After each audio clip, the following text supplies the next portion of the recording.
Assalamualaikum warahmatullahi wabarakatuh. Salam sejahtera bagi kita semua. Shalom.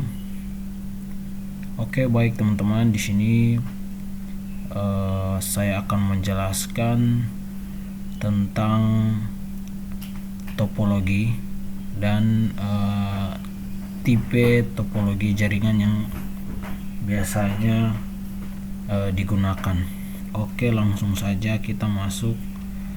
Jadi di sini ada 7 tipe topologi. Nah, sebelum kita masuk ke tipe-tipenya, saya akan jelaskan dulu apa sih itu topologi jaringan. Nah, jadi teman-teman, topologi itu adalah suatu jaringan yang merupakan suatu mapping fisikal dan logikal yang ada dalam suatu network, baik dalam sisi routingnya atau jaringan.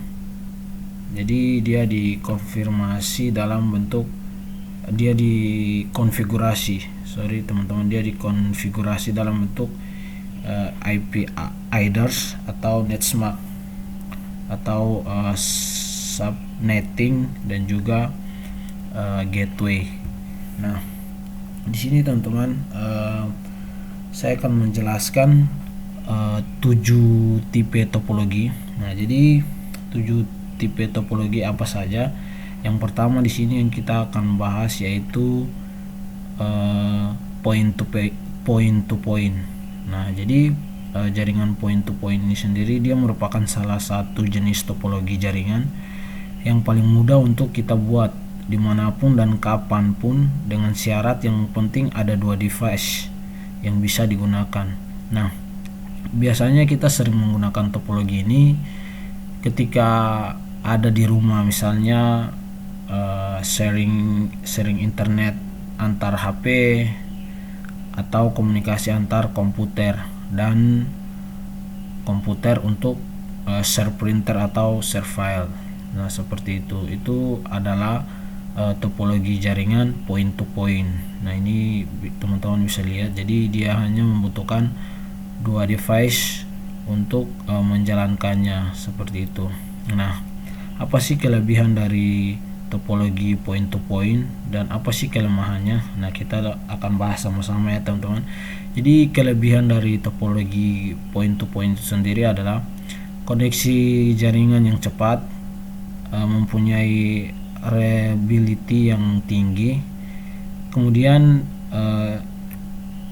jadi ketika kita butuh server atau device jaringan lain seperti hub, switch, dan router, nah itu sangat memudahkan dan juga tidak membutuhkan seorang teknisi untuk mengelola sistem jaringan. Nah, jadi di topologi point to point ini dia tidak membutuhkan seorang teknisi, kita pun bisa melakukannya sendiri tanpa bantuan dari teknisi, seperti itu teman-teman. Dan yang berikutnya, dia tidak membutuhkan sistem operasi yang biasanya digunakan pada server jaringan seperti Linux atau Windows Server. Nah, jadi sistemnya dia tidak menggunakan Linux atau Windows seperti itu. Dia hanya membutuhkan 2 device aja untuk menjalankan topologi point to point ini. Nah, kalau kelemahannya itu dia sangat terbatas. Dia hanya untuk lingkup area yang kecil dengan jangkauan jaringan yang berbatas juga teman-teman. Terus kemudian sumber daya yang digunakan tidak bisa dibuat secara terpusat, tidak bisa melakukan backup data yang ada. Nah, jadi selain dia memiliki kelebihan, dia juga memiliki kelemahan, yaitu sumber yang digunakan itu tidak bisa dibuat secara terpusat dan juga dia tidak bisa membackup data yang ada, seperti itu teman-teman. Dan yang berikut, dia tidak membutuhkan keamanan jaringan yang kompleks. Dia cukup membutuhkan permission saja dari salah satu device sudah bisa terhubung ke jaringan, seperti itu teman-teman. Dan yang kedua ada topologi bus. Nah, apa sih topologi bus ini? Teman-teman bisa lihat, topologi bus ini dia biasanya sering digunakan di industri khusus di device komunikasi protokol. Nah, seperti field bus, Modbus dan lain-lain. Nah, di topologi bus ini dia menggunakan kabel tunggal yang terkoneksi, kemudian terkoneksi ke semua node yang ada di dalam suatu jaringan. Nah, ini gambarnya teman-teman bisa lihat. Jadi dia hanya menggunakan satu kabel, kemudian dia menghubungkan ke node-node yang lain seperti ini. Ini yang disebut node-node-nya teman-teman. Nah, itu adalah ini teman-teman bisa lihat contoh dari topologi bus ini sendiri. Nah, untuk kelebihan dan kelemahannya kita akan bahas sama-sama ya teman-teman. Jadi untuk kelebihannya, biaya pembelian dan pemesanan kabel sangat murah dibandingkan dengan topologi yang lain. Kemudian topologi ini sangat terkenal karena sangat murah dan mudah dalam membangunnya, seperti itu. Dan dia juga biasanya digunakan untuk temporaris saja, kecuali jika difungsikan sebagai backbone atau digunakan untuk topologi untuk sistem kontrol industri. Kemudian dia merupakan tipe topologi jaringan yang pasif, karena hanya bisa digunakan untuk menerima data yang dikirim dan tidak bertanggung jawab terhadap penggerakan data dari device satu ke device yang lain. Nah teman-teman, jadi kelebihannya dari topologi ini, dia pasif, dia hanya menerima data yang dikirim dan dia akan bertanggung jawab terhadap data tersebut, dan dia tidak bisa membuat pergerakan data dari device satu ke device yang lain, seperti itu. Nah untuk kelemahannya sendiri, jika kabel utamanya mengalami fail atau kegagalan, maka semua device yang terhubung ke jaringan tidak bisa digunakan untuk berkomunikasi. Nah seperti itu ya teman-teman. Jadi teman-teman bisa lihat di sini kan dia hanya memiliki satu kabel. Jadi ketika kabel utama ini fail atau mengalami kegagalan, maka device-device yang ini semuanya akan mengalami kegagalan juga. Itu kelemahannya.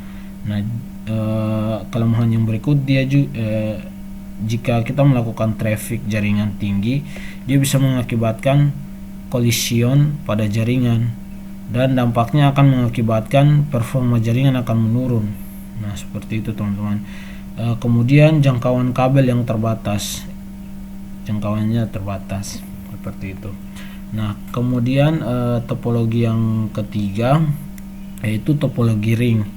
Nah topologi ring ini sendiri dia adalah topologi yang modelnya seperti cincin, yang memang karena modelnya melingkar, jadi dia itu seperti cincinnya, dia itu melingkar seperti cincin, makanya dia disebut sebagai topologi ring. Nah jadi topologi ini, setiap device yang terhubung akan mempunyai dua tetangga device yang lain. Nah jadi setiap device yang terhubung itu dia memiliki dua tetangga. Jadi dua tetangga itu artinya kayak dua device yang sama, seperti itu. Nah, jadi setiap topologi ini akan selalu terhubung ke komputer yang lain. Jadi topologi ini menggunakan token atau melewatkan informasi dari komputer satu ke komputer yang lain. Nah teman-teman, kalau tadi di topologi bus itu komputer yang lain tidak bisa terhubung ke komputer yang lain, tapi kalau di topologi ring ini dia bisa teman-teman. Nah untuk kelebihannya, dia sangat mudah untuk diinstal dan untuk konfigurasinya, diinstal dan konfigurasinya dia sangat mudah. Dan dia juga menambahkan atau mengurangi device dalam topologi ini cuma merubah dua koneksi saja. Dan untuk perawatan dan perbaikannya lebih susah topologi ini. Nah jika ada gangguan di salah satu komputer, dia akan mengakibatkan semua jaringan terganggu. Nah jadi ketika satu gagal atau satunya fail, berarti semua ini akan terganggu juga teman-teman. Nah terus di topologi ini semua mempunyai akses yang ke semua komputer dan jaringan. Jadi semua komputer dan semua jaringan itu mempunyai akses, seperti itu. Nah untuk kelemahannya, dia ketika kita traffic berjalan satu arah karena cuma ada satu gateway, jadi trafficnya hanya cuma satu arah, seperti itu. Dan ada gangguan satu device akan mengakibatkan device yang lain juga terganggu. Terus dengan berkembangnya teknologi jaringan saat ini, topologi ini mulai kurang populer. Dan jika ada permasalahan di dalam jaringan, sangat susah untuk memperbaikinya. Jadi topologi ring ini dia sangat susah untuk diperbaiki, teman-teman. Itu salah satu kelemahannya. Dan jika ada penambahan atau pengurangan pada satu device, maka akan mengganggu kinerja pada jaringan. Nah, jadi ini kelemahan topologi ring ini, teman-teman. Jadi ketika kita mau menambah atau mengurang suatu device, maka itu akan mempengaruhi kinerja dari jaringan tersebut. Nah, ini kelemahan topologi dari ring. Nah, kemudian yang keempat kita masuk ke topologi star. Nah, teman-teman, jadi topologi star ini dia merupakan salah satu topologi jaringan yang sering digunakan ketika membangun suatu LAN. Semua komputer atau device pada topologi ini akan terkoneksi ke sebuah hub atau switch. Nah, ini teman-teman bisa lihat. Jadi ini hub. Nah, ini device atau komputernya. Jadi dia akan terhubung. Jadi ini biasanya ketika kita menggunakan ketika kita membangun suatu LAN. Nah, jadi kita mereka sering gunakan topologi star ini, teman-teman. Nah, jadi untuk kelebihan dan kelebihannya itu dia sangat mudah untuk setting, kemudian modifikasi dan troubleshootingnya. Jadi untuk troubleshootingnya itu sangat mudah untuk disetting ya, teman-teman. Jika ada gangguan dalam suatu network, maka network yang lain masih bisa jalan tanpa berganggu oleh network yang lain. Nah, jadi dia beda sama topologi ring dan topologi bus. Jadi kalau ada gangguan langsung semuanya gangguan juga. Tapi kalau topologi star ini ketika satunya gangguan, nah maka satu yang lain ini masih bisa, tiga yang lain ini masih bisa berfungsi. Nah, itu kelebihannya. Terus dia mempunyai performance yang baik dan traffic network juga rendah. Kemudian dia menambahkan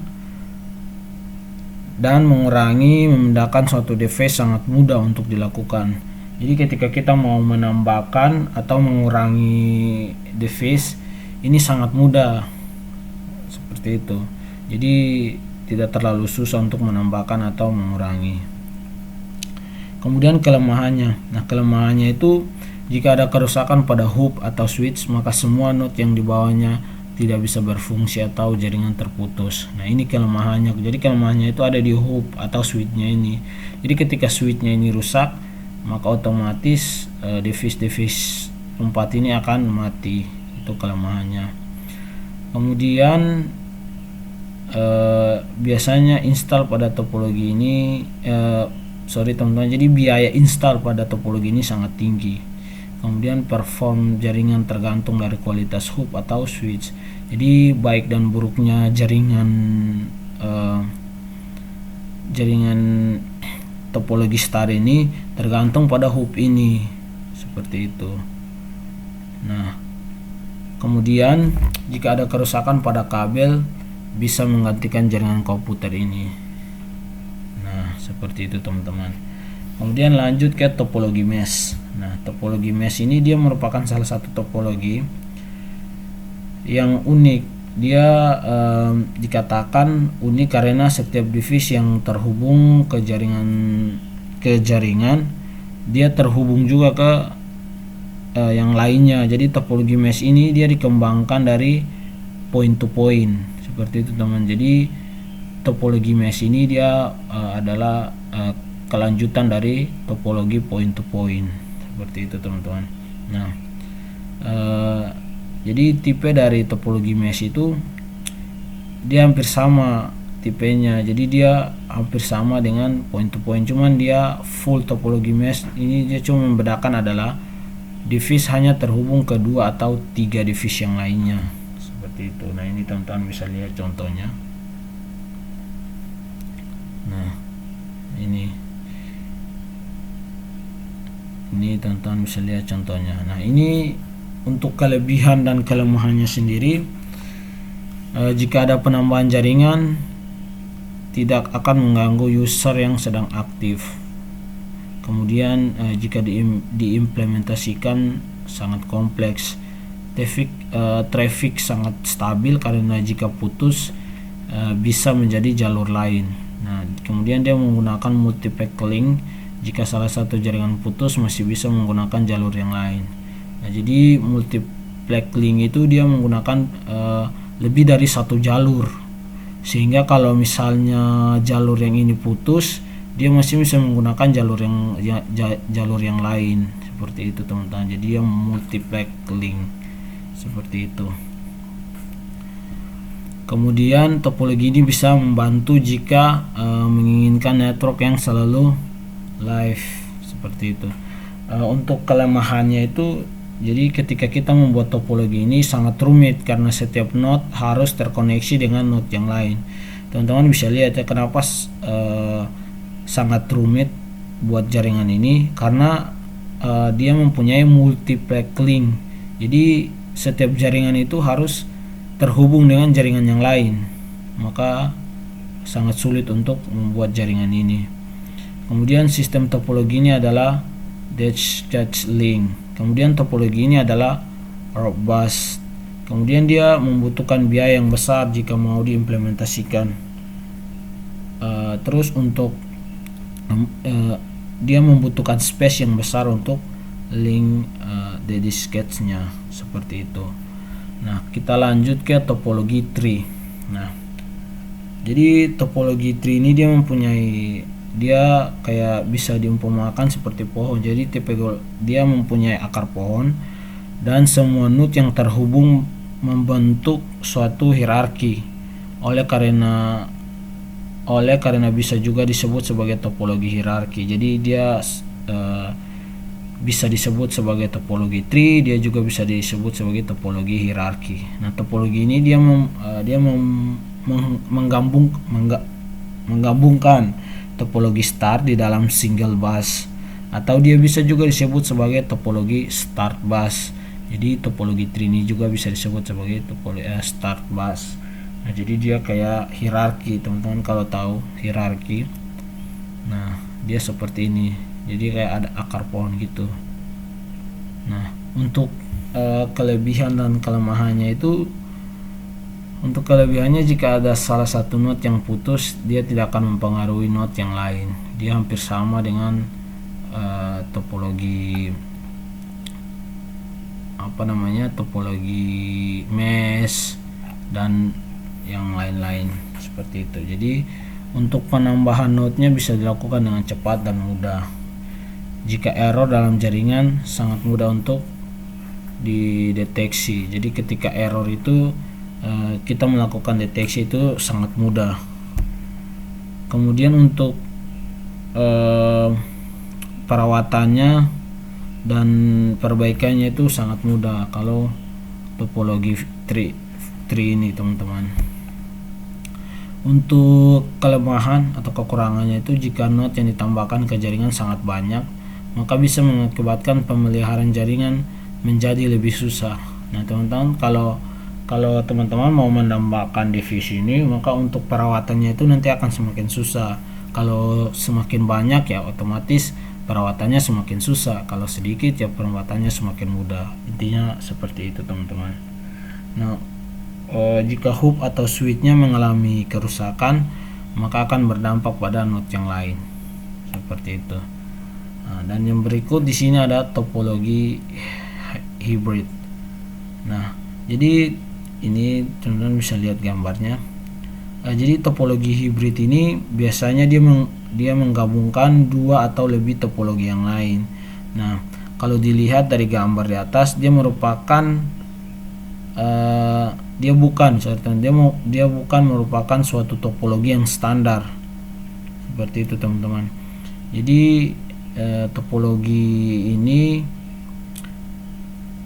hybrid ini dia bisa menggabungkan topologi start dan topologi point to point atau topologi bus. Nah, jadi topologi ini dikatakan hybrid jika ada dua jaringan dasar yang berbeda saling terhubung. Nah, teman-teman bisa lihat ini topologi. Jadi dia topologi hibrid ini dia bisa menggabungkan topologi-topologi yang lain. Jadi dia bisa menggabungkan lebih dari satu topologi. Makanya dia disebut sebagai topologi hibrid.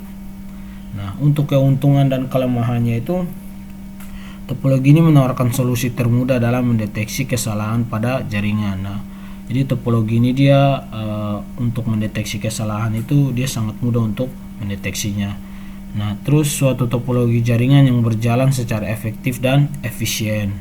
Terus topologi ini sangat scalable untuk ditingkatkan ukuran jaringannya. Jadi sangat bagus untuk menambahkan jaringannya. Nah, untuk kelemahannya, topologi hibrid ini sangat sulit didesain jaringannya. Iya teman-teman, jadi kenapa sangat sulit? Karena dia menggabungkan topologi satu dengan topologi yang lain, jadi sangat sulit teman-teman. Nah, terus topologi ini dia paling mahal di antara topologi yang lain. Jadi karena dia menggabungkan dua topologi, maka pembiayaannya itu sangat mahal teman-teman, seperti itu. Nah, kemudian teman-teman, ini mungkin topologi yang terakhir, yaitu topologi hibrid. Nah, di sini ada tips dan trik untuk teman-teman bisa memilih panduan topologi jaringan yang baik. Nah, di sini ada beberapa hal yang biasanya ketika kita memilih topologi jaringan itu kita bisa menggunakannya. Nah, ada 4. Jadi topologi bus adalah topologi yang paling murah dari topologi lainnya. Nah, kalau dilihat dari sudut pandang biayanya. Nah, jika Anda mau menggunakan koneksi yang tidak panjang, kemudian rencananya akan mengembangkan jaringan tersebut ke depan, maka biasanya menggunakan topologi star. Nah, kalau misalnya teman-teman mau menggunakan sebuah topologi, terus teman-teman memikirkan bahwa suatu saat teman-teman akan menambahkannya, maka bagusnya itu teman-teman memilih topologi start, biar untuk mengembangkannya itu lebih mudah, seperti itu. Nah, kalau secara teori topologi mesh itu dia merupakan salah satu pilihan ideal yang bisa diimplementasikan karena setiap node-nya terkoneksi dan dengan node yang lain. Nah, jika pilihannya mau menggunakan kabel twist pair, maka bisa menggunakan topologi start. Nah, seperti itu teman-teman. Nah, itu mungkin penjelasan singkat dari saya. Apabila ada salah kata, saya mohon maaf. Assalamualaikum warahmatullahi wabarakatuh. Salam sejahtera bagi kita semua. Shalom.